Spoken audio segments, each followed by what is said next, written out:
ఇప్పుడు ఆయన గురించి మీకు ఉన్నటువంటి ఆ అనుబంధం అంతా మనకు తెలిసిన విషయమే. సో మరి ఏంటి సార్ అంటే ఇప్పుడున్నటువంటి ప్రభుత్వం మీద ఏదైతే ఇప్పుడు మీరు కాంగ్రెస్ పార్టీలో ఉన్నారు కాబట్టి ఫైనల్గా మరి అది వదిలేద్దాం. ఇప్పుడు ఉన్నటువంటి పరిస్థితి ఏంటి, అసలు మీరు ఏం చెప్పాలనుకుంటున్నారు? ఎందుకంటే రేవంత్ రెడ్డి గారు ఒక అడుగు ముందుకేస్తే 10 అడుగులు వెనక్కి లాగేసే పరిస్థితి కనపడుతుందని అందరూ మాట్లాడుతూ ఉన్నారు. సో మరి గత ప్రభుత్వానికి ఈ ప్రభుత్వానికి మీరేం చెప్పాలనుకుంటున్నారు? ఒకటి, నేను కాంగ్రెస్ లీడర్గా ఉన్నా, నాకు లిమిట్ ఉంది కానీ బట్ స్టిల్ నా ఉద్దేశం అంటే నేను బేసికల్గా నేను తెలంగాణ ఉద్యమకారుడు. 10 సంవత్సరాల డిఎఫ్ఓ స్థాయి ఉద్యమానికి రాజీనామా చేసి తెలంగాణ ఉద్యమంలో దూకడానికి కారణం ఏంటంటే ఇది మా తెలంగాణ, మా నీళ్లు మాకే, మా నిధులు మాకే, మా ఉద్యోగాలు మాకే అనేది కాన్సెప్ట్. 10 ఏళ్లలో కేసీఆర్ అనే వాడిని నమ్ముకొని అట్లాంటి త్యాగాలు చేసిన ఇంకోసారి మాడదాం, అట్లాంటి కేసీఆర్ దగ్గర పనిచేసాం. తర్వాత ఉద్యమంలో ఆయనతో విభేదించాం, ఎందుకంటే ఆయన పాలసీస్ నచ్చక బయటకు వచ్చినాక 10 ఏళ్ళు అధికారంలో బంగారు పల్లెలు తెలంగాణ చెప్తే ఆయన విద్యా వ్యవస్థను, వైద్య వ్యవస్థను అన్నిటినీ నాశనం చేశాడు. మేము అనుకున్న ఏ ఆకాంక్షలు నెరవేరలే. కాబట్టి ప్రజలు, నేనే కాదు ఎంతోమంది ఆత్మ బలిదానాల మీద తెలంగాణ ఏర్పడింది. నేను నా జాబ్ వదులుకోవచ్చు, జీవితాలు 1200 మంది ఉద్యోగాలు ఆత్మ బలిదానాలు చేస్తున్నారు. ఉద్యోగాలు వదులుకున్నాడు 17 మంది నాతో పాటు, ఒక ఐపీఎస్ ఆఫీసర్, నేను, ఇట్లాంటి వాళ్ళు 17 మంది రాజీనామాలు చేసి దూకాం. అప్పుడున్న సంగ్రామం అట్లాంటిది. కాబట్టి తెలంగాణ రావాల్సిందని దూకాం. కానీ మా ఆకాంక్షలు నెరవేరలేదు. 10 ఏళ్ళు పడుతుంది తెలంగాణ వచ్చిన మీ ఆకాంక్షలు అయితే నెరవేరలేదు. 10 ఏళ్ళు పోయింది, ఖతం అయిపోయింది. ఇప్పుడు కాంగ్రెస్ వచ్చి ఎందుకు వచ్చాము? నేను కాదు, కాంగ్రెస్ తన శక్తితో రావచ్చు, రేవంత్ రెడ్డి యొక్క స్పీచ్ బలంతో రావచ్చు, రకరకాల కారణాలతో రావచ్చు. కానీ కేసీఆర్ పోవాలని నిరుద్యోగులు కూడా దాదాపు 35 లక్షల మంది ఊళ్ళలో పోయి కాళ్ళలో నమస్కారం పెట్టి పక్కన పెట్టిపోయారు. ఎందుకు అంటే తెలంగాణ మాది, మాకు మేము పరిపాలించుకోవాలి. అట్లాంటి విద్యార్థులకు ఈరోజు రాజకీయాల్లో అవకాశం ఉందా? ఎవరికైనా రాజకీయ పగ్గాలు మీరు అందించారా? ఇప్పుడు అవినీతి రహిత సమాజం కానీ లేదా ప్రభుత్వం నడుస్తుందా? మీరు చెప్పండి, జర్నలిస్ట్గా చెప్పండి. సో మేము ఆశించిన తెలంగాణ ఇది కాదు. అంటే కాబట్టి నేనేమంటున్నానంటే, నేను మీ ద్వారా యువతకు పిలిపిస్తున్నా. కేయూ వాడు, ఓయూ వాడు, నిన్న మొన్న చదువుకుంటున్నవాడు, అన్ని యూనివర్సిటీల పిల్లలు మీరు బయటికి రావాలా? ఈ తెలంగాణ మీది, ఇది రాజకీయ నాయకుల తెలంగాణ కాదు. మనం కోరుకున్న తెలంగాణ అవినీతి తెలంగాణ కాదు. మీరు ఈ పాలనా పగ్గాలు తీసుకొని మీ బడితే పట్టుకొని పూజ చేయాలి, పూజ చేయాలి. వీళ్ళకి ఎవడు అధికారి డబ్బులు తిన్నా, ఏ మంత్రి డబ్బులు తిన్నా బట్టలిపి కొట్టాల రోడ్డు మీద పట్టుకొని, కొట్టితే తప్ప తెలంగాణ బాగుపడదు. ఇది మనం కోరుకున్న తెలంగాణ కాదు. మనం కోరుకున్న తెలంగాణ ఒక సామాజిక తెలంగాణ, నీ తెలంగాణ, నా తెలంగాణ, అందరికి కూడా భాగస్వామ్యం ఉండాలని నా ఆశయం.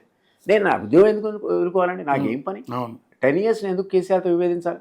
ఆయన ఎంబటి కనుక మీరు చెప్పిన పత్రికలు లక్ష్మీపార్వతికి మొక్కినట్టు నేను ఆయన మొక్కుతే 2 సార్లు హోమ్ మినిస్టర్ నేను. కేసీఆర్ చెప్పాడు నాకు, నువ్వే నా హోమ్ మినిస్టర్ అన్నాడు, 10 సార్లు చెప్పాడు. విభేదించి బయటకు వచ్చి కొట్లాడాను నేను. ఫ్రంట్ లైన్లో వారియర్ నేను. 1969లో సిఆర్పిఎఫ్ వాళ్ళు లాఠీ దెబ్బలు కొట్టారు నా 10th క్లాస్. నేను 69 యాజిటేషన్లో పాల్గొన్నాను. నేను మళ్ళా ఉద్యమం లేచినప్పుడు మళ్ళీ వచ్చాను. నేను ఎందుకోసం వచ్చా? అరే ఇది మా తెలంగాణ, మేము పాలించాలి. మీలాంటి వాళ్ళందరూ స్వచ్ఛందంగా బయటకు వచ్చారు. 369 పోలీస్ కాల్పులో సిఆర్పిఎఫ్ పోలీస్ కాల్పులో చనిపోయారండి. అట్లాంటి ఉద్యమకారులు మేము. మళ్ళా ఉద్యమం వస్తే ఇన్స్పైర్ అయ్యి వచ్చి మళ్ళీ చుట్టూ చూస్తే మళ్ళీ వీడు అదే లంచగొండే అవతారం, ఇదే లంచగొండే అవతారం. కొందరు మంత్రులు ఉద్యమంలో లేనివాడు, ఉద్యమ ద్రోహులు మంత్రులు. ఐఎమ్ సారీ, ఉద్యమ ద్రోహులు. ఉద్యమం తెలంగాణ వద్దన్నవాడు మంత్రి అవుతాడు.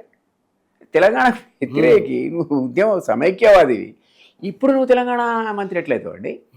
అట్లాంటి వాడు మంత్రులు అవుతారు. నువ్వు అన్న కరప్షన్, ఎవడికి పెడితే వాడు లాజర్స్ ఫేర్ అని ఇటాలియన్ సామెత ఉంది. అంటే ఎవడిష్టం వాడేనట్టు, అంటే ఎవడికి అందినంత వాడు దోచుకునే కార్యక్రమం.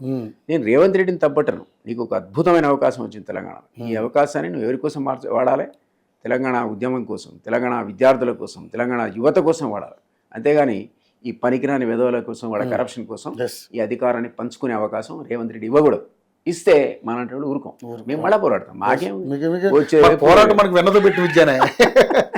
అది కేసీఆర్ లాంటి పెద్ద కేసీఆర్. ఆ రోజుల్లో కేసీఆర్ మీద పుస్తకాలు రాశా, అపరిచితుడైన పుస్తకం 1,00,000 కాపీలు అప్పుడు పోయింది. బోర్డు పెట్టుకున్నాడు. ఏక చేతితో, ఇది ఒంటి చేత్తో అంతమొందించాడు. ఎవరిని? కేసీఆర్ పరిపాలన ఒంటి చేత్తో. 1000 చేతులు అందరూ, అందులో నా చేయి ఉంది. ఇది నా 1,00,000 పుస్తకాలని ఎవరు సొంతంగా ఎవరైనా ఇంటి దగ్గర బోర్డు పెట్టుకుంటే అయిపోతా.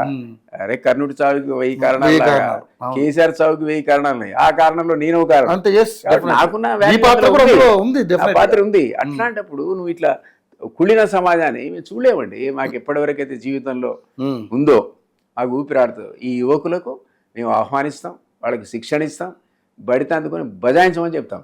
ఓకే, అందుకనేనా ఒక యూట్యూబ్ ఛానల్ స్టార్ట్ చేశారు? కరెక్ట్, అందుకే లక్ష్యం. లక్ష్యం. లక్ష్యం ఈ మామూలు ఛానల్ కాదు, అది కమర్షియల్ ఛానల్ కాదు. మేము ఎందుకు పెట్టామంటే యువతకు తర్ఫీదు ఫ్రీ.